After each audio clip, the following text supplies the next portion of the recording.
Welcome back. Kaleshwaram కావచ్చు, రాష్ట్రంలో ఉన్న నీటి ప్రాజెక్టులకు సంబంధించి కావచ్చు, అటు పోలవరం బనకచెర్లకు సంబంధించి కావచ్చు, పెద్ద ఎత్తున ప్రతిరోజు రోజు రోజుకు ఇవి ఎడతెగని ఎపిసోడ్లాగా సాగుతున్నాయి. అధికార ప్రతిపక్షాల మధ్య మాటల యుద్ధం నడుస్తోంది.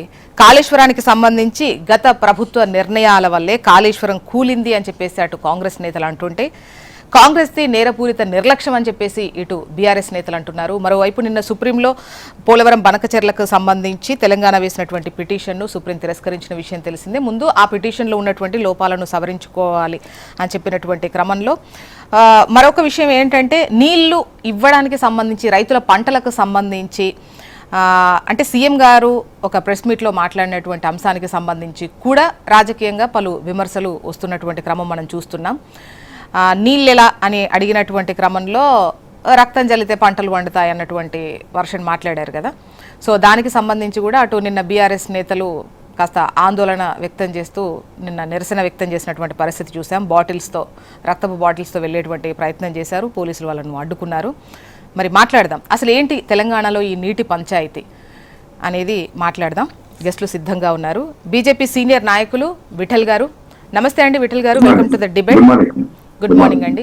బీఆర్ఎస్ సీనియర్ నాయకులు డాక్టర్ దూదిమెట్ల బాలరాజు గారు. గుడ్ మార్నింగ్ అండి బాలరాజు గారు, welcome to the debate. Congress senior నాయకులు మానవతరాయ్ గారు. నమస్తే అండి మానవతరాయ్ గారు, welcome to the debate. Manavatha Roy sir, మీరే చెప్పాలి అంటే ముందుగా దీని గురించి మాట్లాడుకుందాం. ఈ ఆందోళన తర్వాత ముఖ్యంగా ఏ ప్రాజెక్టులు ఎంతవరకు వచ్చినాయి, వాళ్ళు ఏం చేశారు, మీరేం చేశారు అనేది మాట్లాడదాం. అదేవిధంగా సుప్రీంలో ఈ పిటిషన్ తిరస్కరణకు సంబంధించి కూడా మాట్లాడదాం.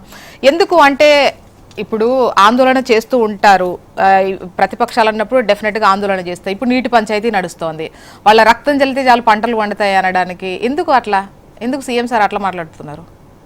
అట్లా మాట్లాడటం అంటే చేసిందంతా చేసి లక్షల కోట్లు అందులో ప్రజాధనాన్ని దుర్వినియోగం చేసి మళ్ళీ ఈరోజు ముందుకు వచ్చేసి రాజకీయంగా నాటకాలు ఆడుతున్నారు కాబట్టి ఆ విధంగా మాట్లాడారు. వాళ్ళకి కావాలని ఈ విధంగా చేస్తున్నారు కాబట్టి మేమేమంటున్నాం, ఒక పక్కన అక్కడ నిర్మాణాలు ఏ విధంగా దాన్ని పునర్నిర్మించాలని చెప్పేసి పరిశోధనలు జరుగుతున్నాయి. ఎవరు చేస్తున్నారు ఆ పరిశోధనలు, ఎవరు సూచనల మేరకు చేస్తున్నారు? నేషనల్ డ్యామ్ సేఫ్టీ అథారిటీ, ఈ ఆనకట్టల భద్రతా సంస్థ. ఈ దేశంలో ఎక్కడ ఏ సమస్య వచ్చినా పోలవరం కానివ్వండి, మిగతా రాష్ట్రాల్లో కేరళ కానివ్వండి, ముళ్ళపెరియ డ్యామ్ కానివ్వండి, ఒరిస్సా కానివ్వండి, ఎక్కడ పోయినా కానీ ఏదైనా సమస్యలు ఉత్పన్నమైనప్పుడు వాళ్ళు వెళ్ళి సూచనలు చేస్తారు. ఆ సూచనలకు అనుగుణంగా నిర్మాణాలు జరుగుతాయి. 15 నెలల తర్వాత NDSA national dam safety authority ఒక నివేదిక ఇచ్చిన తర్వాత ఆ నివేదిక అనుగుణంగా ఎట్లా మేము పునర్నిర్మించాలని చెప్పేసి అక్కడ ఎవరెవరు పరిశోధన చేస్తున్నారు? Central water and power research station అంటే పూణే వాళ్ళు, అదేవిధంగా ముంబై ఐఐటికి చెందినటువంటి నిపుణులు, నీటిపారుదల నిపుణులు, వీళ్ళంతా కూడా బోరు హోల్స్ వేసి అక్కడ పరీక్షలు జరుపుతూ దాన్ని జులై 2027 కల్లా దాన్ని వాడకలోకి తేవాలని, వినియోగంలోకి తేవాలని రాష్ట్ర ప్రభుత్వం అక్కడ ప్రయత్నాలు చేస్తుంటే ఆ పరీక్షలు మొత్తం ఇప్పటికే దాదాపు 80 పరీక్షలు చేయాల్సి వస్తే దాదాపు ఒక దాంట్లో ఆ మేడిగడ్డ దగ్గర దాదాపు 70 పరీక్షలు పూర్తయినాయి. ఇంకో చోట 30 పూర్తి చేయాల్సిన చోట ఒక 20 పూర్తయినాయి. ఆ పరీక్షల యొక్క పూర్తి దశ చివరి దశకు వచ్చి ఆ ప్రాజెక్టు పునర్నిర్మించే కార్యక్రమంలో వీళ్ళు రాజకీయ డ్రామాలు చేస్తున్నారు.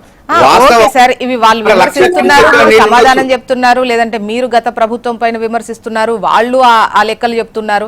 అంటే అడిగిన వాటికి అడిగినట్టు ఇప్పుడు మీరు చెప్పే పరిస్థితుల్లో ఉన్నారు, వాళ్ళు చెప్తున్నారు. ఈ క్రమంలో అంటే ఇటువంటివి ఎందుకు? ఇప్పుడు చూడండి, కొన్ని సందర్భాల్లో అదే మెయిన్ అయిపోయింది. సీఎం సార్ ఎందుకు ఇట్లా మాట్లాడుతున్నారు అనేది ఖచ్చితంగా వస్తుంది. ఎందుకంటే మరి ఇప్పుడు ఏం చేయాలి? ఇప్పుడు వాళ్ళు ఇష్టం వచ్చినట్టు ప్రధాన్ని రాజకీయం చేయాలా? ఇప్పుడు బాల్కా సుమన్ చెప్పినట్టు వాళ్ళకి ఎవరు రైతులు రావటం లేదు, బీఆర్ఎస్ కార్యకర్తలే పోతున్నారు. ఇప్పుడు ఈ ధర్నాలు కూడా ఈ కన్నెపల్లి డ్రామాలు కూడా వీళ్ళే పోతున్నారు. ఇప్పుడు మేము ఎందుకంటే వాళ్ళు ఆగం చేశారు ఈ రాష్ట్రాన్ని, కాళేశ్వరం పేరుతో ఆగం చేసిన రాష్ట్రాన్ని సరిచేసే ప్రయత్నం చేస్తున్నాం. కేంద్ర ప్రభుత్వం కూడా నిన్న 15 రోజుల క్రితమే కితాబు ఇచ్చింది రాష్ట్ర ప్రభుత్వానికి. గతంలో అప్పులు చేస్తే అప్పులు నియంత్రణ చేస్తాను రేవంత్ రెడ్డి. ఆర్థిక సూచీలో అగ్రభాగాన ప్రగతి పదంలో దూసుకుపోతుంది తెలంగాణ రాష్ట్రం. ఆంధ్రప్రదేశ్ కన్నా 61.9% ముందు భాగంలో ఉంది. ఆరోగ్య సూచీలో ముందు భాగంలో ఉంది. ఇలా ఆ యొక్క నియంత్రణ మూలంగా అవుట్ సోర్సింగ్ ఉద్యోగులు కూడా 1వ తారీఖున జీతాలు ఇచ్చే కార్యక్రమాన్ని చేపట్టినాం మేము. గతంలో ఎప్పుడన్నా వచ్చిన 6 నెలలు 10 నెలలకు వచ్చే జీతాలు. కాబట్టి ఇక్కడ ఈ నిర్మాణం కూడా ఎట్లా ఎన్డీఎస్ఏ చేతిలో పోయింది. వాళ్ళు చెప్పారు 15 నెలలకు తర్వాత సమగ్రమైన నివేదిక ఇచ్చారు. దానికి అనుగుణంగా పరీక్షలు కూడా పూర్తయిపోయినాయి. పూణే పోయారు వాళ్ళు. మళ్ళీ మన ఇంజనీర్లు నిపుణులు పోయి దాన్ని ఏ విధంగా ప్రారంభించాలని చెప్తే ఆ విధంగా ప్రారంభం చేసి ప్రజలకు రైతులకు వినియోగంలో తీసుకొస్తాం. అయినా కానీ వీళ్ళు పెద్ద డ్రామా కాకపోతే ఇప్పుడు ఆ కన్నేపల్లి అన్నారం పోనీ అనొచ్చా అంటే ఇక్కడ సీఎం మాట్లాడడం వలన ఇప్పుడు డెఫినెట్ గా అండి చాలా సందర్భాల్లో మీరు సమాధానం చెప్తున్నారు, వాళ్ళు సమాధానం చెప్తున్నారు. గత ప్రభుత్వానికి సంబంధించి తీసుకున్న నిర్ణయాలు కావచ్చు, డిజైన్ మార్క్ కావచ్చు, రకరకాలుగా అంటే ఎటువంటి ఆరోపణలు వస్తాయో వాళ్ళు సమాధానం చెప్తున్నారు. ఈవెన్ ఇప్పుడు ఉన్నటువంటిది ఇది నిర్లక్ష్యం, నేరపూరిత కుట్ర, కావాలనే నీళ్ళు ఇవ్వట్లేదు, గత ప్రభుత్వానికి సంబంధించి ముఖ్యంగా కేసీఆర్ కు సంబంధించి చేస్తున్నారంటే మీరు సమాధానాలు చెప్తున్నారు. కానీ కోసి ఆ రక్తం జల్లితే పంటలు పండుతాయి అన్నటువంటి ఈ లైన్ ఎందుకు అంటే ఇట్లాంటి ఎందుకు మధ్యలో మాట్లాడుతున్నారు? కరువు వచ్చినా భవిష్యత్తులో కరువు వచ్చిన ఎదుర్కోవడానికి కాంగ్రెస్ ప్రభుత్వం సిద్ధంగా ఉంది. అదే విధంగా దాన్ని ఏ విధంగా అధిగమించాలి, రైతులకు ఆరుతరి పంటలు వేసుకోమని ముందే మేము చెప్తున్నాం. అదే విధంగా ఒకవేళ ఈ ప్రాజెక్టు లేకపోతే ఇప్పుడు గతంలో పంటలు ఎట్లా పండి శ్రీరామ్ సాగర్ ఎవరి హయాంలో నిర్మించారు? శ్రీపాద ఎల్లంపల్లిలో వాళ్ళు ఎత్తిపోసేది కన్నేపల్లి పంపు నుంచి అన్నారం నుంచి ఎత్తిపోసేది ఇందులోనే కదా, అది ఎవరి హయాంలో నిర్మించారు? అది కూడా కడెం ప్రాజెక్టు కానివ్వండి, శ్రీరామ్ సాగర్ ప్రాజెక్టు వరద జలాల నుంచి కాకతీయ కణాలు ఎవరి హయాంలో నిర్మాణమైంది? ఆ కాకతీయ కణాలు వీళ్ళు ఏం చేశారంటే కొంచెం పొడిగించారంతే, ఎక్స్టెన్షన్ చేశారంతే. అది కూడా ఏంది, ఆ కన్నేపల్లి పంపు హౌస్లో నుంచి ఒకవేళ నీళ్లు ఒక్కొక్కసారి 2 సార్లు మోటార్ లాంచ్ చేశారు అంతే. ఆ తర్వాత దాన్ని అందులో మోటార్ మునిగిపోయి అవన్నీ మనం చూసిన. వాస్తవంగా ఇక్కడ ఇది బ్యారేజ్, నీళ్ళు అనేది నిలపడం కుదరదు. డ్యామ్ అంటే నీళ్లు నిల్వ ఉండాలి. అన్నారంలో ఏ విధమైనటువంటి సీపేజ్ సమస్యలు ఉన్నాయో, నీటి బొంగలు ఉన్నాయో, అదే విధంగా ఈ మేడిగడ్డలో ఏ విధంగా ఉన్నాయో అన్నారంలో అదే విధంగా ఉన్నాయి. అన్నారం నుంచి సుందరిలో కూడా అదే విధంగా ఉన్నాయి. డ్యామ్ సేఫ్టీ అధికారులు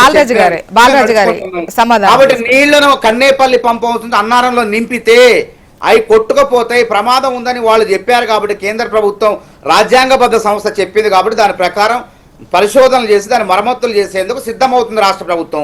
ఇంకే మొత్తం రైతుల్ని ఆ రోజు ఆగం చేశారు. ఉరి వేస్తే నింపకపోయినా అక్కడి వరకు ఉంటే ఎత్తిపోయొచ్చు అంటున్నారు. తప్పు అది కుదరని ఎందుకంటే చెప్పండి ఎన్డీఎస్ఏ వాళ్ళు చెప్పండి, అది ప్రామాణికం అండి. నేషనల్ డ్యామ్ సేఫ్టీ అధికారులు చెప్పాలి. కేటీఆర్ ఇంజనీర్ కాదు, హరీష్ రావు ఇంజనీర్ కాదు, మేం కాదు. వాళ్ళు చెప్పిన సూచనల ప్రకారమే ఆడ పరీక్షలు జరుగుతున్నాయి, భూభౌతిక సార పరీక్షలు. ఆ పరీక్షలన్నీ పూర్తయిపోయినాయి. 2027 జూలై కల్లా దాని వినియోగంలో తీసుకొస్తాం. ఒకవేళ మా మాట నమ్మకపోతే ఒకవేళ కేంద్ర ఎవరైతే ఎన్డీఎస్ఏ చైర్మన్ ఉండో బీజేపీ వాళ్ళు కానీ బీఆర్ఎస్ కానీ లేకన్నా రాయండి, ఆయన తీసుకొచ్చి పవర్ పాయింట్ ప్రెజెంటేషన్ ఇప్పియండి. వాళ్ళు చెప్తే మేము కాదనం. ఎందుకంటే ఒక్కసారి ఎన్డీఎస్ఏ రిపోర్ట్ ఇచ్చింది, మళ్ళీ మీ వాయిస్ తీసుకుంటాం, మళ్ళీ ఒకసారి రిపోర్ట్ ఇవ్వాలి.